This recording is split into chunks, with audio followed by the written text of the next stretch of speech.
नमस्कार दोस्तों, मैं हूं आलोक। स्वागत है आप सभी का आप सभी के अपने ही यूट्यूब चैनल आलोक्स ब्लॉग पर। दोस्तों, प्लांट तो हम बहुत ढेर सारे लगाते हैं, लेकिन अगर बात ग्रीनरी की आती है और खूबसूरत पत्तियों वाले पौधों की आती है तो उसमें पाम का अपना एक अलग स्थान होता है। पाम में बहुत सारी खूबसूरत वैरायटीज आती हैं जिनके अंदर पत्तियों के अलग अलग शेप, अलग अलग जो इनका टेक्सचर होता है वो बहुत ही ज़्यादा देखने में खूबसूरत लगता है। मेरे पास भी पाम के अलग अलग कई सारी वैरायटीज़ हैं, जैसा कि बॉटल पाम, चाइना पाम, और ये आपके सामने जो है इसको चाइना पाम ही बोलते हैं। और साथ ही साथ जो है एरिका पाम और लेडी पाम, जिसको रेफिस पाम भी बोला जाता है। पाम की कुल 14 से 15 वैरायटीज आती हैं, जिनको मैंने एक वीडियो के अंदर कवर भी किया है और काफ़ी अच्छा रिस्पांस भी उस पर आप सभी का मिला है। अगर आपने वो वीडियो ना देखी हो तो डिस्क्रिप्शन बॉक्स में मैं लिंक दूंगा, आप जाकर वहाँ से उस वीडियो को देख सकते हैं और पाम की अलग अलग वैरायटीज़ के बारे में जान सकते हैं। हालांकि आज की अपनी इस वीडियो में मैं पाम की वैरायटीज़ के बारे में नहीं, बल्कि गर्मियों में हमें पाम की किस तरीके से केयर करनी चाहिए इस टॉपिक पर बात करने वाला हूँ। यहाँ पर आपके सामने ये मेरा जो पाम का प्लांट है, इसकी ग्रीनरी देखकर आप अंदाज़ा लगा सकते हैं कि कितना हेल्दी है ये। और साथ ही साथ बाकी जो पाम की अलग अलग वैरायटीज़ हैं वो भी मेरी काफ़ी हेल्दी हैं और काफ़ी अच्छी चल रही हैं। सबसे पहले तो हमें इस चीज़ का ध्यान रखना है कि पाम जो है ये बहुत हैवी फीडर नहीं होते हैं। नॉर्मल से फर्टिलाइज़र के अंदर ही ये बहुत अच्छे से चलते हैं। तो बार बार फर्टिलाइज़र ऐड करने से हमारी पाम में ना ही अच्छी ग्रोथ होगी और ना ही बहुत अच्छे से ग्रीनरी आएगी। साल भर में सिर्फ 2 बार हमको फर्टिलाइज़र ऐड करना है। पहला, फरवरी का मंथ जब ये डोरमेंसी से बाहर आते हैं, क्योंकि होता क्या है कि नवंबर के बाद जैसे ही सर्दियां शुरू होती हैं हमारे ये प्लांट डोरमेंसी में जाते हैं। हालांकि ये बहुत स्लो ग्रोइंग ऑलरेडी होते हैं, एक एक पत्तियां निकलने में लगभग जो है वो 15 से 20 दिन का समय ले लेते हैं या उससे ज़्यादा का भी। लेकिन सर्दियां जब आती हैं तो इनकी ग्रोथ लगभग रुक सी जाती है। ये उनका डोरमेंसी पीरियड होता है। और जैसे ही सर्दियां ख़त्म होती हैं और फरवरी मिड से हम थोड़ा आगे बढ़ते हैं, उस टाइम पर धीरे धीरे करके ये अपनी ग्रोथ पकड़ना शुरू करते हैं। और उस टाइम पर अगर हम फर्टिलाइजर एक बार इनको दे देते हैं और नॉर्मल सा काऊ डंग कंपोस्ट या फिर वर्मी कंपोस्ट अगर आपके पास है, सिर्फ वही अगर आप दे देंगे तो उसके अंदर ही बहुत अच्छी ग्रोथ ये करता रहेगा। हालांकि मैंने अपने इन प्लांट को फरवरी में फर्टिलाइजर देने के बाद एक बार जो है मैंने इसको सीवीड और 2 दाने डीएपी के घोल के पर प्लांट, 2 दाने डीएपी के, और उसके बाद जो है सीवीड ग्रेन्यूल जो मेरे पास है उसके मैंने लगभग 3 से 4 दाने पानी में घोलकर एक एक प्लांट को दे दिया था। जिससे होता क्या है कि ये जो हम काउडंग कंपोस्ट या फिर वर्मी कंपोस्ट देते हैं ये थोड़ा स्लो रिलीजिंग होते हैं।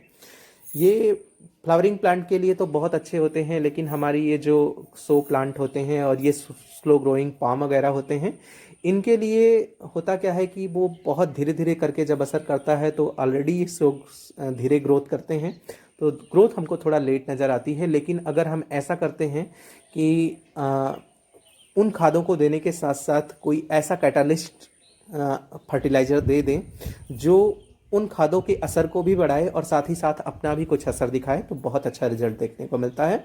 तो फरवरी में एक बार मैंने इनको काउडंग कंपोस्ट और या वर्मी कंपोस्ट जो भी आपके पास हो, मैंने तो काउडंग दिया था।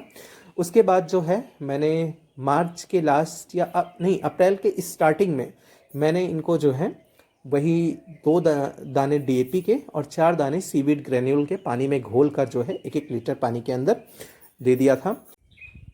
और अगर दूसरी बार खाद देने की बात करी जाए तो आप जो है अगस्त के मिड में या फिर जो है अगस्त के स्टार्टिंग में ही अपने प्लांट को वर्मी कंपोस्ट या फिर काउडंग कंपोस्ट दे दीजिए। बिल्कुल सेम वही तरीका पहले के जैसे अपनाना है।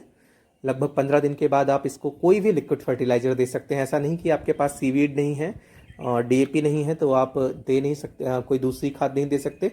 आप किचन वेस्ट से तैयार जो आपका फर्टिलाइज़र होता है या फिर आप ये जो बनाना पील से फर्टिलाइज़र तैयार करते हैं, ऑरेंज पील से फर्टिलाइज़र तैयार करते हैं लिक्विड फर्टिलाइज़र, या फिर जो है आप लिक्विड फर्टिलाइज़र में कंपोस्ट टी जो बनाते हैं वो भी दे सकते हैं।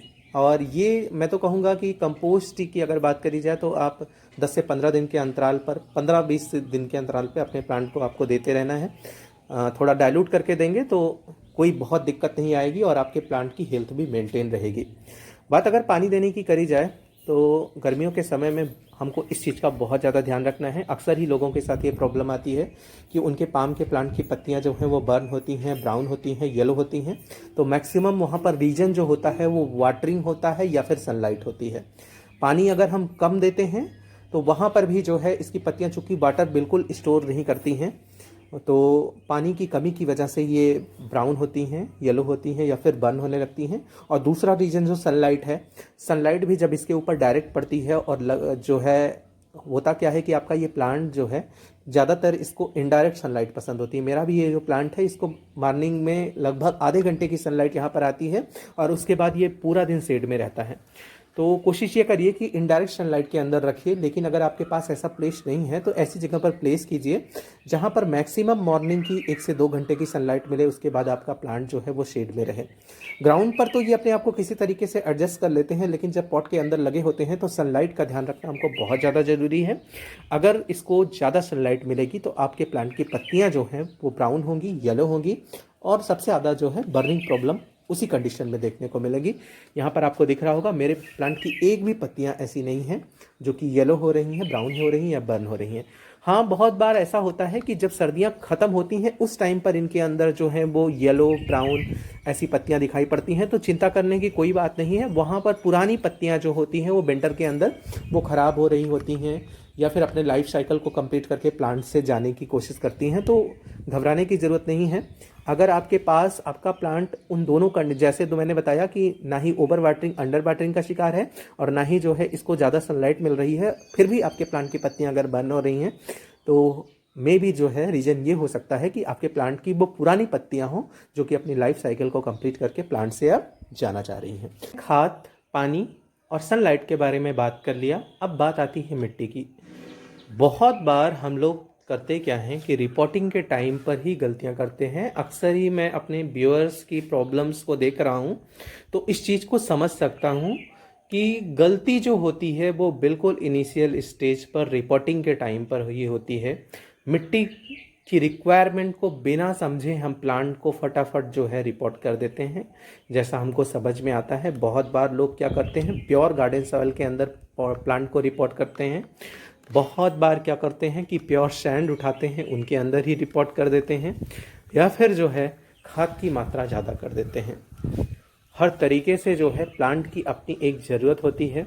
जिस तरीके से हमको अपने खाने के अंदर पर्याप्त मात्रा में ही न्यूट्रिएंट्स चाहिए होते हैं, जितनी हमको ज़रूरत होती है या फिर हमारे पेट की ज़रूरत होती है, हम उतना ही खाते हैं। और जिस हिसाब से हमको चाहिए होता है हम वही चीज़ें खा पाते हैं। ऐसा नहीं कि हम ऐसी चीज़ें खाएं जो कि हमारे फूड चार्ट से बाहर हों। उसी हिसाब से इन प्लांट के लिए भी मिट्टी की अपनी एक खास ज़रूरत होती है।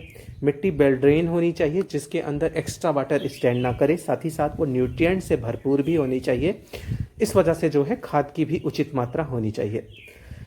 एक वेल ड्रेन और साथ ही साथ न्यूट्रिएंट से भरपूर मिट्टी को तैयार करने के लिए हमको 1 भाग मिट्टी, 1 भाग कंपोस्ट और 1 भाग रेत मिलाकर जो है सॉइल मिक्सचर को प्रिपेयर करना चाहिए। जब हमारी मिट्टी के अंदर गार्डन सॉइल भी होगी, सैंड भी होगी और साथ ही साथ कंपोस्ट भी होगी, तो हमारी मिट्टी जो है वो वेल्डेन तैयार होगी, जिसके अंदर एक्स्ट्रा वाटर बिल्कुल स्टैंड नहीं करेगा। साथ ही साथ जो है कंपोस्ट की 1 भाग मात्रा होने की वजह से हमारे प्लांट को अच्छे से न्यूट्रिएंट्स भी मिलता रहेगा। तो ये सारी चीज़ों का ध्यान रखते हुए हम गर्मियों में अपने पाम के प्लांट की केयर कर सकते हैं। कैसी लगी आपको ये वीडियो कमेंट करके ज़रूर बताइएगा। ऐसी किसी नई वीडियो, नए अपडेट के साथ मिलते हैं किसी नेक्स्ट वीडियो में। तब तक के लिए bye bye and take care.